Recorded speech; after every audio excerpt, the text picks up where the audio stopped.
Hello everyone, this is Preeti and welcome to Ekanshi educator. कैसे हैं आप सब? आई होप आप सब ठीक होंगे।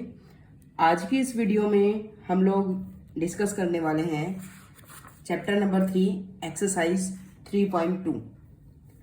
एक्चुअल में हम लोग पहले डिस्कस कर चुके थे लास्ट वीडियो में कि इस बार जो सिलेबस है फर्स्ट टर्म में कौन कौन सा आ रहा है। तो फर्स्ट टर्म में हमारा थर्ड चैप्टर आ रहा है, तो इसका मतलब है थर्ड चैप्टर से जो आपके क्वेश्चंस आएंगे वो सारे के सारे क्वेश्चंस कैसे होंगे? एमसीक्यूज होंगे। तो बाद में हम एमसीक्यूज के लिए एक मैराथन सीरीज स्टार्ट करेंगे। तब तक हम एनसीईआरटी के जो लास्ट एक्सरसाइज के लास्ट में एमसीक्यूज दिए हुए हैं और जो इंपॉर्टेंट क्वेश्चंस हैं एनसीईआरटी के वो डिस्कस कर लेते हैं। तो अभी हम लोग क्वेश्चन नंबर 19 डिस्कस कर रहे हैं। Question number 19, 20 and 21, 22। 21 and 22 are both of the questions are of MCQs। 19 and 20th question मैं इसलिए डिस्कस कर रही हूँ बिकॉज ये एक स्टेटमेंट क्वेश्चन है और स्टेटमेंट क्वेश्चन से भी हमारा केस स्टडी बन जाती है कई बार, तो इसीलिए मैं इस क्वेश्चन को भी डिस्कस कर रही हूँ। तो let's start with question number 19। Question number 19 question number 19 क्या कह रहा है? क्वेश्चन नंबर 19 कह रहा है a trust fund has ₹30,000 that must be invested in two types of the bonds। मतलब जो एक अमाउंट है 30,000 का उसको दो टाइप के बॉन्ड्स में इन्वेस्ट करना है। मतलब 30,000 को दो बॉन्ड्स में लगाना है। हमें नहीं पता कि किस बॉन्ड में कितना लगाया, किस में कितना नहीं लगाया, तो हम उसके अकॉर्डिंग देख लेंगे। द फर्स्ट बॉन्ड पे 5% इंटरेस्ट पर ईयर। फर्स्ट बॉन्ड जो पे करता है वो कितना पे कर रहा है? 5% इंटरेस्ट पर ईयर पे कर रहा है। और जो सेकंड बॉन्ड है वो आपको पे कर रहा है 70% इंटरेस्ट पर ईयर।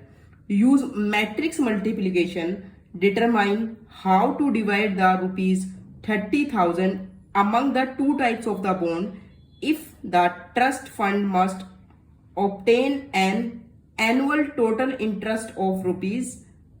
फर्स्ट पार्ट है 1800 और सेकेंड है 2000। तो हम फर्स्ट पार्ट को लेके चलते हैं, पहले उसके अकॉर्डिंग हम सोल्व कर लेते हैं। हमारे पास 30,000 है। 30,000 को हमें दो बॉन्ड्स में लगाना है, तो मान लेते हैं लेट एक्स जो है x be used. X is the amount for first bond. अगर उसने एक्स अमाउंट फर्स्ट बॉन्ड में लगाया होगा तो सेकंड में कितना होगा? Now he uses 30,000 minus x for second bond। First bond के लिए उसने x लिया तो सेकंड बॉन्ड के लिए कितना लेगा? 30,000 माइनस x। अब बात करते हैं कि हाँ इंटरेस्ट गिवन है हमारे पास, rate of interest, first bond की रेट ऑफ इंटरेस्ट क्या है? रेट ऑफ इंटरेस्ट जो है वो है 5%। ठीक है, फर्स्ट बॉन्ड से जो rate of first bond page 5% interest पर ईयर और जो सेकंड बॉन्ड की है उसका इंटरेस्ट है 7% पर ईयर। ओके, नाउ अगर ये क्वेश्चन हमारे पास पहले की तरह सिंपल क्वेश्चंस होता तो हम लोग कैसे करते? मतलब simple question in the sense कि अगर मान लो ये क्वेश्चन हमारा 7th 8th 9th में आया होता, मतलब 7th और 8th में ही आता है। ये तो सिंपल इंटरेस्ट का कॉन्सेप्ट हमारा 6th 7th में ही है। तो सिंपल इंटरेस्ट हम लोग कैसे निकालते थे? सिंपल इंटरेस्ट का जो आपका फॉर्मूला होता था वो होता था interest is equals to principal into rate into time upon 100। ये फॉर्मूला हम लोग यूज करते थे। तो इसमें अगर हम देखे जाए तो फर्स्ट के लिए हमारे पास जो है वो x है, रेट निकाल रहे हैं, इंटरेस्ट निकाल रहे हैं, इंटरेस्ट नहीं सॉरी ये आपके पास हाँ इन टोटल इंटरेस्ट ही निकाल रहे हैं वैसे तो हम लोग। तो ये x आपका प्रिंसिपल हो गया, रेट आपका 5 हो गया, 5% है तो 5/100 ही लिखते थे, और टाइम आपका 1 ईयर हो गया। तो ये कितना हो गया? 5x/100। ओके, तो दूसरे के लिए हमारे पास है 30,000 minus x, rate of interest है आपका 7/100, 1 ईयर के लिए तो 1, तो ये कितना बन जाएगा? 7 इंटू 30,000 माइनस एक्स अपॉन 100। ये हम पहले सोल्व करते थे। अब इन दोनों को प्लस करते थे। जब ये दोनों प्लस होंगे तो वो हमारा टोटल इंटरेस्ट के इक्वल आ जाएगा। मतलब कहने का मतलब ये है कि 5x upon 100 plus 7 into 30,000 minus x upon 100, ये हमारा किसके इक्वल होगा? 1800 के, क्योंकि टोटल इंटरेस्ट उसको फर्स्ट पार्ट के लिए 1800 लिया उसने। मतलब जो ए वाला पार्ट है उसको इंटरेस्ट कितना मिला है? ₹1800। ठीक है। लेकिन ये तो था हमारा पहले का मेथड कि हम पहले होते तो ऐसे सोल्व कर लेते, एक्स की वैल्यू निकाल देते, आंसर आ जाता। लेकिन हमें इसको यूज करना है मैट्रिक्स मेथड में।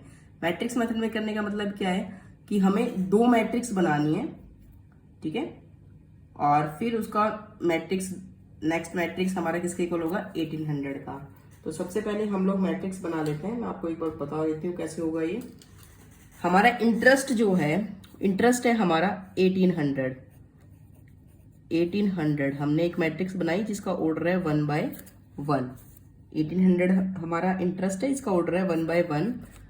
इधर हम एक मैट्रिक्स बनाएंगे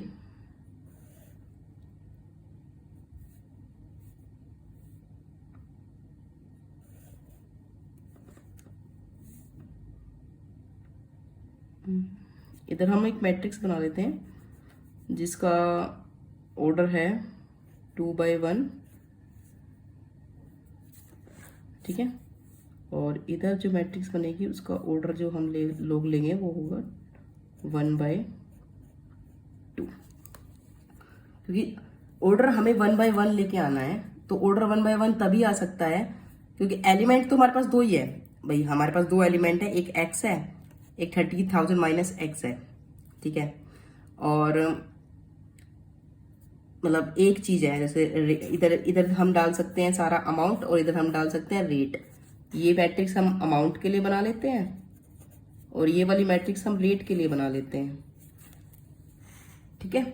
ये अमाउंट के लिए हो गई हमारी और ये रेट के लिए हो गई, रेट ऑफ इंटरेस्ट के लिए हो गई।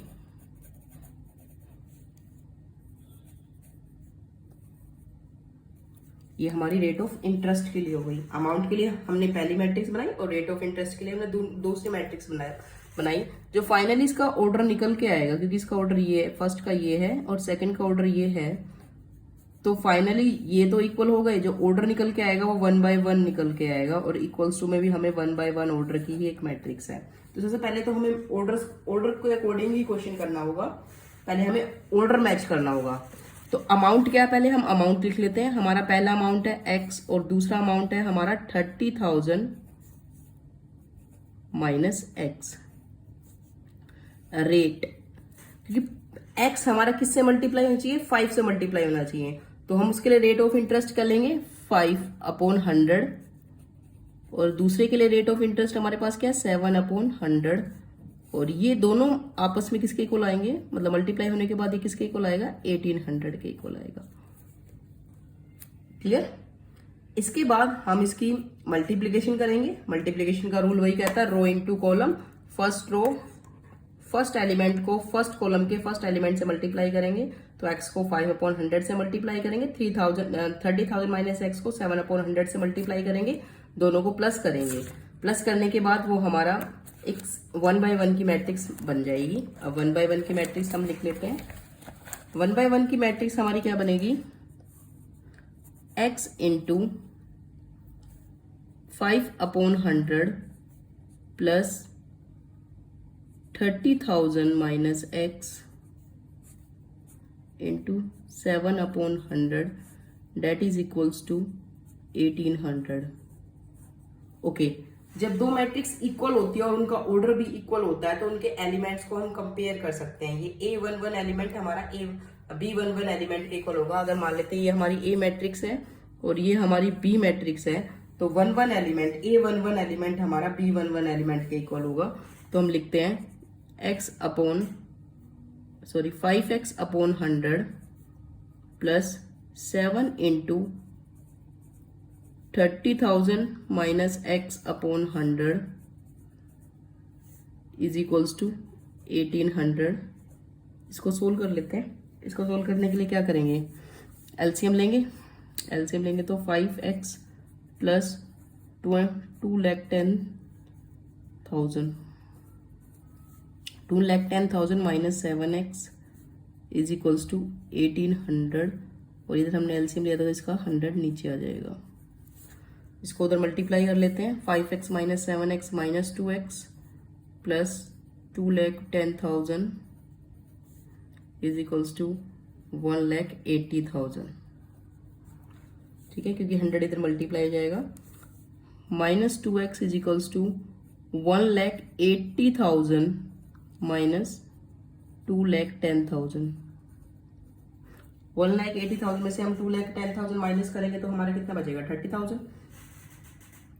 माइनस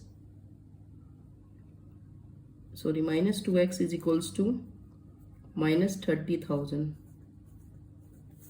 माइनस से माइनस कट हो जाएगा तो x की वैल्यू कितनी आ जाएगी आपकी, 30,000 अपॉन 2 इज इक्वल्स टू 15,000। ये तो आया हमारा फर्स्ट पार्ट के लिए, कि फर्स्ट पार्ट के लिए जो हमारा x था वो कितना आ गया, 15,000। मतलब एक फर्स्ट बॉन्ड के लिए हमारे पास क्या आ गया, फर्स्ट बॉन्ड में उसने कितना इन्वेस्ट किया, फर्स्ट बॉन्ड में इन्वेस्ट किया ₹15,000। तो सिमिलरली सेकंड बॉन्ड में कितना कर देगा वो, सेकंड बॉन्ड के लिए भी वो क्या करेगा, ₹30,000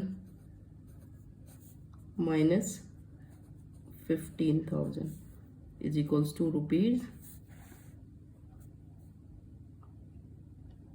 ₹15,000।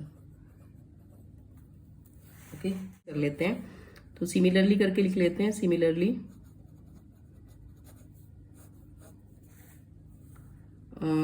मैं डायरेक्ट लिख रही हूँ, x into 5/100 for B part ₹2,000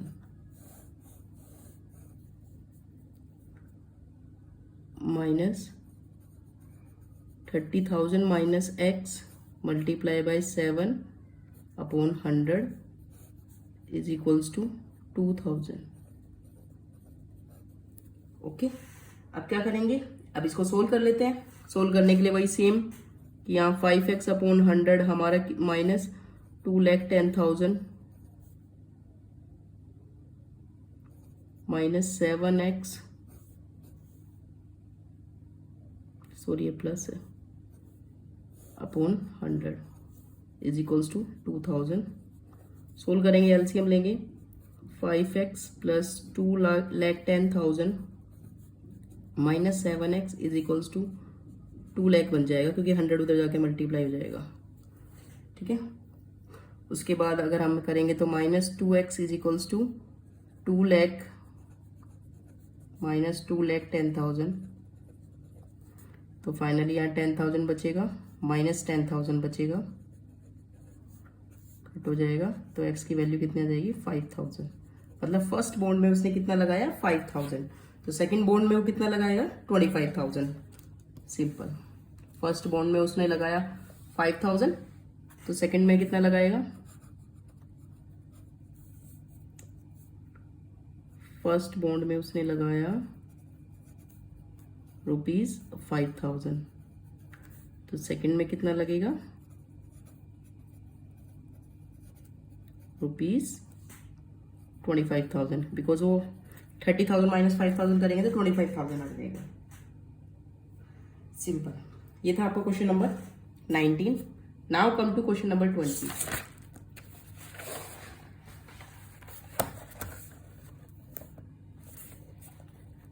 question number 20 क्या बोल रहा है, the book shop of a particular school has 30 dozen chemistry books,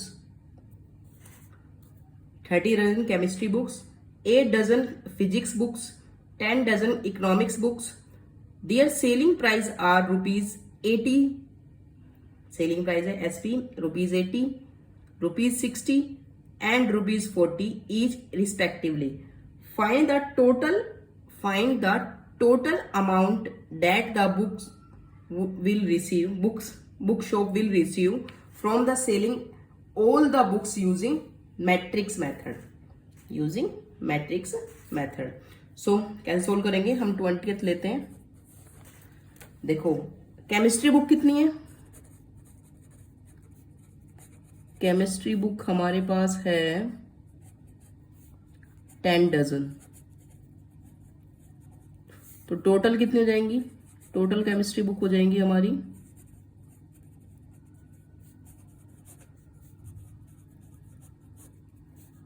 10 multiply by 12 is equals to 120. हमारे पास 120 केमिस्ट्री बुक हो गई. और नेक्स्ट क्या है? Physics book. फिजिक्स बुक्स ये हमारे पास है 8 डजन. तो टोटल कितनी हो जाएंगी? 8 इंटू 12 इज इक्वल्स टू 96. और लास्ट हमारे पास बची इकोनॉमिक्स बुक्स.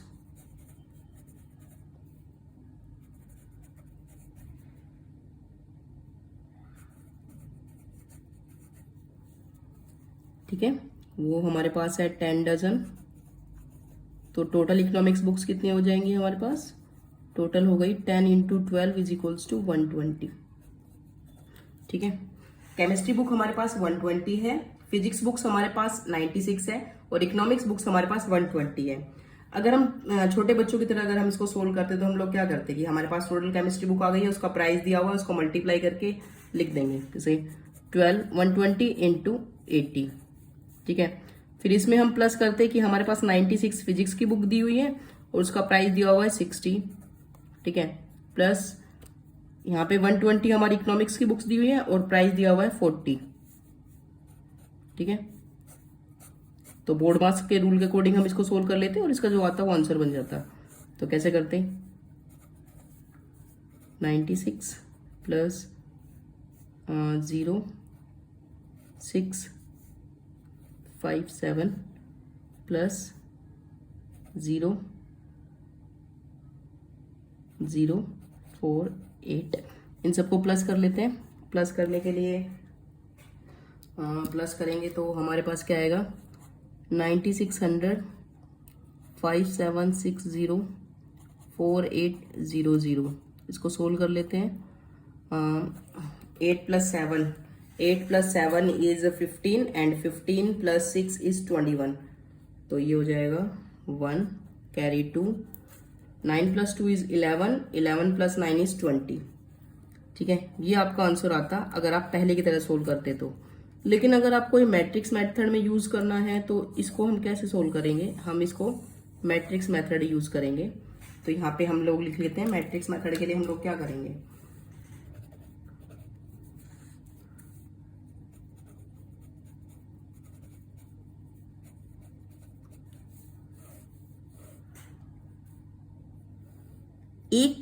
एक मैट्रिक्स में हम सारी की सारी बुक्स रखेंगे और जो ये मैट्रिक्स बनाएंगे, ये मैट्रिक्स हम बनाएंगे रो मैट्रिक्स जिसमें सिर्फ एक रो होगी. ये हमने बनाई बुक्स के लिए. और दूसरी बनाएंगे हम कॉलम मैट्रिक्स जिसमें सिर्फ एक सिंगल कॉलम होगा और ये बनाएंगे हम उसके प्राइस के लिए, उसके सेलिंग प्राइस के लिए. तो पहले हम यहाँ पे नंबर ऑफ बुक्स लिख लेते हैं. ये हो गई हमारी 120 केमिस्ट्री. फिजिक्स की हमारी हो जाएगी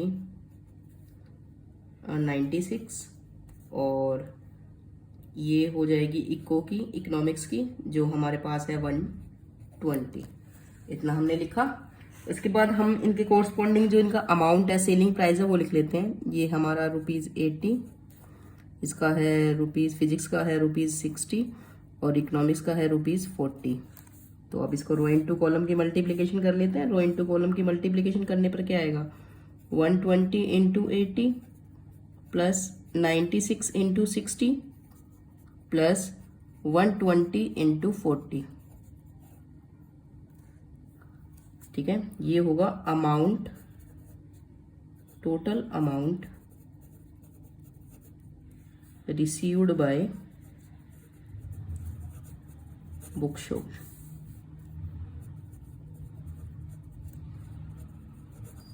तो तो कितना हो जाएगा वो देख लेते हैं। तो ये हमारा आएगा 9600, ये हमारा आ जाएगा 5760, बिकॉज मल्टीप्लिकेशन ऑलरेडी हम कर चुके हैं पहले, तो मैं डायरेक्ट लिख रही हूँ 4800। इसको सोल्व करेंगे, सोल्व करने पे हमारे पास आ जाएगा 20,160।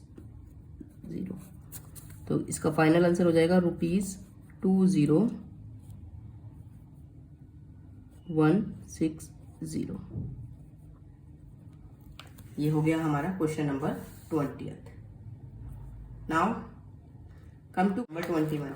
क्वेश्चन नंबर 21 में हमारे पास पहले वो डिस्कस कर रहा है कि एज्यूमिंग, हमें एज्यूम करके चलना है x, y, z, w and p 5 matrices हमारे पास है और उन सबका ऑर्डर भी गिवन है, रिस्पेक्टिवली ऑर्डर गिवन है। जैसे कैपिटल X जो मैट्रिक्स है उसका ऑर्डर गिवन है 2 इंटू एन, y जो है उसका ऑर्डर है 3 इंटू k, z जिसको बोलते हैं उसका ऑर्डर है 2 इंटू p एंड w जो है उसका ऑर्डर है n इंटू 3 और जो p है उसका ऑर्डर है p into k। Okay, choose the correct answer in the exercise. Question लिख सकते हैं 21 एंड 22। ओके, तो पहले हम क्वेश्चन नंबर 21 देख लेते हैं। क्वेश्चन नंबर 21 क्या कह रहा है? The restriction on the n, k and p so that py plus wy will be defined. पहले हम py plus wy will be defined, तो उसके ऑप्शंस है ए हमारे पास है k is equals to 3, p हमारे पास है p is equals to 3। First option है k is equals to 3, p is equals to 3। Second है k is arbitrary, p is equals to 2, p is arbitrary, k is equals to 3 and fourth option है k is equals to 2, p is equals to 3। Okay, so सबसे पहले हम सारी matrix का order लिख लेते हैं। फर्स्ट का ऑर्डर क्या है? x जो मैट्रिक्स है उसके अंदर x i j टाइप के एलिमेंट होंगे, उसका ऑर्डर जो है वो 2 इंटू n है। y जो मैट्रिक्स है उसके अंदर y i j टाइप के एलिमेंट होंगे, इसका ऑर्डर है हमारा 3 इंटू k। आपकी जो g मैट्रिक्स है उसका ऑर्डर है हमारा 2 इंटू p। ओके, सो और जो हमारे पास W मैट्रिक्स है उसके अंदर एलिमेंट होंगे Wij टाइप के, उसका ऑर्डर है हमारे पास n इंटू 3। और जो फाइनली हमारे पास P मैट्रिक्स बची है उसके अंदर Pij टाइप के एलिमेंट होंगे, Ij टाइप के एलिमेंट होंगे और उसका ऑर्डर है P इंटू k। पहले हमने सबका ऑर्डर लिखा। अब हम बात करते हैं कि Py प्लस Wy डिफाइन है। Py प्लस Wy डिफाइन है, ठीक है। Py का मतलब क्या होगा? पहले हम P का मल्टीप्लीकेशन जब भी पॉसिबल होगी जब P और Y के ऑर्डर में number of rows in number of columns in P is equals to number of rows in Y। Py तभी डिफाइन होगा। P की वैल्यू क्या है? P का ऑर्डर क्या है? पहले हम इनका ऑर्डर देख लेते हैं। इसका जो ऑर्डर है वो है P इंटू k और जो y का ऑर्डर है वो हो गया हमारा 3 इंटू k। तो ये दोनों हमारा इक्वल होना चाहिए। इक्वल मतलब सेम, इक्वल या सेम कुछ भी बोल सकते हो। तो फाइनली हमारी k की वैल्यू क्या आ गई? 3। और जो फाइनल ऑर्डर जो बचेगा इस मैट्रिक्स का वो बचेगा order of Py that is P into k। ये बचा हमारा Py का ऑर्डर। अब Wy को और देख लेते हैं। W जो है वो हमारा है, W का जो ऑर्डर है वो हमारा है n इंटू 3 और Y का जो ऑर्डर है वो है 3 इंटू k। ओके, तो फाइनली जो ये दोनों सेम है तो ऑर्डर ऑफ Wy हमारे पास क्या आएगा? ऑर्डर ऑफ Wy हमारे पास आएगा n into k।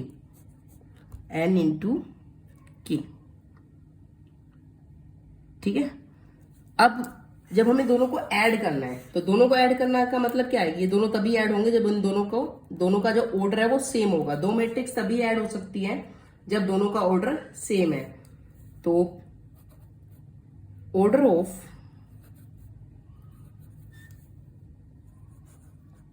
P Y and W Y must be same. ठीक है, तो P इंटू के हमारा किसके इक्वल होगा, N इंटू के इक्वल होगा। K तो ऑलरेडी इक्वल है, नंबर ऑफ कॉलम्स तो इक्वल है, तो देयरफॉर P हमारा किसके इक्वल आ जाएगा, N के इक्वल आ जाएगा, एंड हमारे K की वैल्यू किसके इक्वल गिवन है, 3 के इक्वल गिवन है। तो ये कंडीशन जिस भी उस पर मैच करेगी हम वहां पर लिख देंगे। तो ये कंडीशन हम देख रहे हैं कि हमारी मैच करेगी फर्स्ट पार्ट के लिए। तो इसका जो ऑप्शन हो जाएगा वो ऑप्शन हो जाएगा हमारा ए, कैपिटल ए। तो 21 का जो आंसर आएगा वो आएगा कैपिटल ए। 21 का जो आंसर आएगा वो आएगा कैपिटल ए। अब आते हैं हम लोग क्वेश्चन नंबर 22 पर। क्वेश्चन नंबर 22 में देखो क्या कह रहा है, कंडीशन उसने पहले से दे दी, if n is equals to p, if n is equals to p, then the order of the matrix this will be n 7 minus x minus 5 minus z। देखो कांस्टेंट अगर मल्टीप्लाई भी हो रहे हैं, कांस्टेंट मतलब स्केलर अगर matrix के अंदर मल्टीप्लाई भी हो रहे हैं, तो ऑर्डर के ऊपर कोई इफेक्ट नहीं पड़ेगा। x का जो ऑर्डर पहले था वही अब रहेगा, g का जो ऑर्डर पहले था वो भी अब सेम ही रहेगा, मतलब उसके ऊपर कोई फर्क नहीं पड़ेगा। कहने का मतलब ये है। तो जो हमारा x का ऑर्डर है, x का ऑर्डर हमारा क्या है, ऑर्डर ऑफ x हमारे पास है 2 इंटू n, और ऑर्डर ऑफ g हमारे पास है 2 इंटू p। नंबर ऑफ रोज दोनों की इक्वल है। अब नंबर ऑफ कॉलम उन्होंने ऑलरेडी इक्वल दिए हुए हैं, कंडीशन उन्होंने पहले से ही इक्वल दी हुई है कि n is equals to p है। तो n is equals to p का मतलब क्या हो गया, कंडीशन पहले से ही दे दी उन्होंने, n किसके इक्वल है, p के इक्वल है। तो फाइनल ऑर्डर हम क्या लिख सकते हैं, या तो हम लिख सकते हैं 2 इंटू एन और 2 इंटू पी, बिकॉज हमारा जो n है वो p के इक्वल है। तो अब इन दोनों में से जो भी मैच करेगा यहाँ पर वो हमारा सॉल्यूशन बन जाएगा। तो अगर हम देखें तो हमारा p इंटू 2 ए ऑप्शन है, 2 इंटू एन बी ऑप्शन है, n इंटू 3 सी है, और p into N D option है। तो इसका जो आंसर बनेगा 22 का आंसर जो बनेगा वो बनेगा बी पार्ट। बी पार्ट क्या है, 2 इंटू एन, बिकॉज ये तो गिवन ही नहीं है, नॉट गिवन इन ऑप्शन में नहीं है, तो इसलिए ये तो हो नहीं सकता। तो फिर फाइनली क्या होगा, 2 इंटू एन। ठीक है, सो आज की ये वीडियो यही ओवर करते हैं। नेक्स्ट वीडियो में हम लोग डिस्कस करेंगे ट्रांसपोज ऑफ ए मैट्रिक्स। ठीक है, ओके। अगर आपको पीडीएफ चाहिए, रिटर्न पीडीएफ, टेलीग्राम चैनल को सब्सक्राइब कर सकते हो, subscribe in the sign join कर सकते हो। ओके, वहां पर ज्वाइन करने के बाद आपको हैंड रिटन पीडीएफ मिल जाएगी। So for more videos keep stay on Ekanshi educator.